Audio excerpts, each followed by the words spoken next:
MLA Madhavaram Krishnarao పోరాటంతో Revanth సర్కారుకు shock తగిలింది. షేర్లింగంపల్లి నియోజకవర్గం హైదర్ నగర్ డివిజన్లో పార్కు స్థలం వేలంపై హైకోర్టు స్టే విధించింది. కోట్ల రూపాయల విలువ చేసే భూమి విక్రయించి సొమ్ము చేసుకోవాలని రేవంత్ సర్కారు భావించింది. మాధవరం కృష్ణారావు సూచనలతో మిత్రా హిల్స్ సొసైటీ హైకోర్టును ఆశ్రయించగా భూముల వేలం ఆపాలని హైకోర్టు స్పష్టం చేసింది. హైకోర్టు తీర్పుతో హైదర్ నగర్ డివిజన్ ప్రజలు సంబరాలు జరుపుకున్నారు. పటాకులు కాల్చి ఆనందోత్సాహాలు వ్యక్తం చేసుకున్నారు. ఎమ్మెల్యే మాధవరం కృష్ణారావుకు కృతజ్ఞతలు తెలిపారు.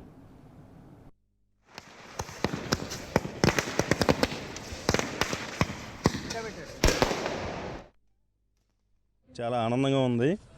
ఎందుకంటే మిత్రా హిల్స్ వారు తలుసుకున్న ఈ పార్కు వేలం కాకూడదని వారు చాలా ప్రయత్నాలు చేసి అందరూ కలిసికట్టుగా వచ్చి వారి యొక్క ఆవేదన వ్యక్తం చేసి ఈ పార్కును ఈరోజు తాత్కాలికంగా సాధించుకోగలిగారు.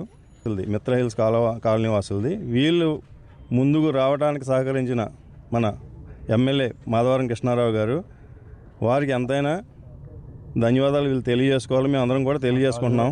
వారు ఇచ్చిన సహకారం కానీ, వారు ఇచ్చిన పేపర్స్ కానీ ఇవన్నీ కూడా ఈరోజు కోర్టులో స్టే రావడానికి చాలా సహకరించాయనటంలో అతిశయోక్తి లేదు నారావు గారికి. అలాగే మాతో పాటు ఇతర పార్టీ నాయకులు కూడా దీనికి సహకరించారు. వారందరికీ కూడా ధన్యవాదాలు. ఈరోజు మనందరి విజయం ఇది, మన హైదర్ నగర్ వాసుల విజయంగా భావిస్తూ కృష్ణారావు గారి మాటలు విన్న తర్వాత వీళ్ళకి ధైర్యం వచ్చింది. అంతకుముందు రోజు వీళ్ళు ఒక 6 అసోసియేషన్ సభ్యులు నా ఆఫీస్కి, అంటే మన కృష్ణారావు గారి ఆఫీస్ కాకుండా బీఆర్ఎస్ ఆఫీస్కి వచ్చారు. ఇక్కడ వచ్చి మేము ఇది విరమించుకుంటున్నామంటే మాకు భయం వేస్తుంది, మాకు బెదిరింపులు వస్తున్నాయి అని చెప్పారు. నేను 1.5 అవర్ వీళ్ళని కూర్చోబెట్టి ధైర్యం చెప్పాను. ఒక్కసారి కృష్ణుని చేతిలోకి వెళితే మనం విజయం సాధిస్తాము. కృష్ణారావు గారికి ఆ కేపబిలిటీ ఉంది, నాకు ఆ నమ్మకం ఉంది. ఏదైనా జరిగితే ముందు మేము వెళ్తాము.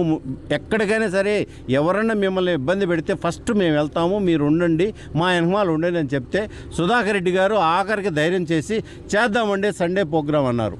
ఆయన తీసుకొచ్చాము, చక్కగా ప్రోగ్రాం చేసాం. అక్కడ ఆయన చెప్పిన మాటలు ఈ పార్కు గురించి, ఈ పార్క్ హిస్టరీ గురించి, ఈ ఏరియా గురించి, ఈ పార్క్ ఎంత స్థలం ఉందో కూడా ఈ కాలనీలో ఉన్న ప్రతి ఒక్కరికి కూడా ఆయన చెప్పడం జరిగింది.